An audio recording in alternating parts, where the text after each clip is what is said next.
আসসালামু আলাইকুম dear viewers. এই ফুলগুলি দেখুন, কত সুন্দর গোলাপি, সাদা, লাল। পাতাগুলো কত সবুজ। এক এক গাছের পাতা এক এক রকম, এক এক গাছের ফুল এক এক রকম। আচ্ছা, এদের সৌন্দর্যের পিছনে কারণটা কি? এরা নিজেদের এত সুন্দর করেছে কেন? আসলে কি এরা নিজেরাই নিজেদের সুন্দর করেছে? এরা কি নিজেরাই সৃষ্টি হয়েছে? এটা কিভাবে সম্ভব? এরা প্ল্যান করলো কিভাবে? এদের ব্রেন কোথায়? এরা কি চিন্তা ভাবনা করে যে মানুষ এদের দেখবে, দেখে আনন্দিত হবে, এদের বিশ্বে একটা সুনাম ছড়িয়ে পড়বে যে এরা কত সুন্দর? এরকম কোনো ব্যাপার আছে নাকি? সেরকম তো কোনো ব্যাপার নয়। তাহলে এরা সুন্দর হলো কিভাবে? এরা নিজেদের সৃষ্টি করলো কিভাবে? আসলে ব্যাপারটা তা নয়। এদের কোনোই ক্ষমতা নেই। এরা নিজেদের তৈরি করেনি, নিজেরা নিজেদের এত সুন্দর তৈরি করেনি। আসলে মহান আল্লাহ পাক এদের সৃষ্টি করেছেন আমাদের সুবিধার জন্য। আমরা যেন এইসব সৃষ্টিগুলো দেখে সহজেই অনুমান করে নিতে পারি যে সব কিছুর একজন স্রষ্টা আছে। তিনি আর কেউ নন, মহান আল্লাহ পাক। মহান আল্লাহ পাক এদের এত সুন্দর করে তৈরি করেছেন যেন আমরা চিন্তা ভাবনা করি যে অটোমেটিকভাবে কোনো কিছু প্ল্যান করে এত সুন্দরভাবে নিজেদের কেউ তৈরি করতে পারে না। তাদের এত সুন্দর আকার আকৃতি, এত সুন্দর রং, এত সুন্দর সুগন্ধ, এগুলো অটোমেটিক হয় না। যা কিছু প্ল্যান করে তৈরি হয়, দেখতে সুন্দর হয়, সেগুলো নিশ্চয় কেউ তৈরি করে। আর আমরা জানি অবশ্যই এগুলো আমরা কেউ তৈরি করিনি। তাহলে কে তৈরি করেছেন? অবশ্যই মহান আল্লাহ পাক তৈরি করেছেন।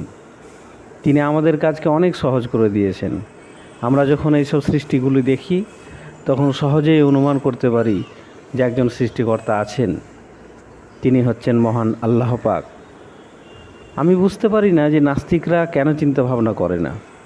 তারা কি এইসব নিদর্শনগুলো দেখে না? এগুলো কি অটোমেটিক হয়ে গেছে? এদের কি প্রয়োজন নিজেকে সুন্দর করে তৈরি করার? এদের কী বা ক্ষমতা যে এদের নিজেরাই নিজেদের তৈরি করেছে? এটা কি সম্ভব? একই মাটি থেকে তৈরি, একই মাটি থেকে এই গাছগুলি এসেছে। এক এক গাছের ফুল এক এক রকম, এক এক গাছের ফুলের রং এক এক রকম, ফল বিভিন্ন রকমের আছে। আম, জাম, কাঁঠাল, তাদের বিভিন্ন রকম আকার আকৃতি। তো এগুলো তো এমনি এমনি হয় না। অবশ্যই একজনকে তৈরি করতে হবে এগুলো। আমরা অবশ্যই জানি, আমাদের বিশ্বাস অবশ্যই, আমরা মুসলিম, আমরা এটা বিশ্বাস করি যে প্রত্যেকটা জিনিস মহান আল্লাহ পাক সৃষ্টি করেন। এই কথাটা একদিন গোটা বিশ্বকেই মেনে নিতে হবে। একদিন প্রমাণ হবে ইনশাআল্লাহ যে সব কিছুর স্রষ্টা একজন মহান আল্লাহ পাক।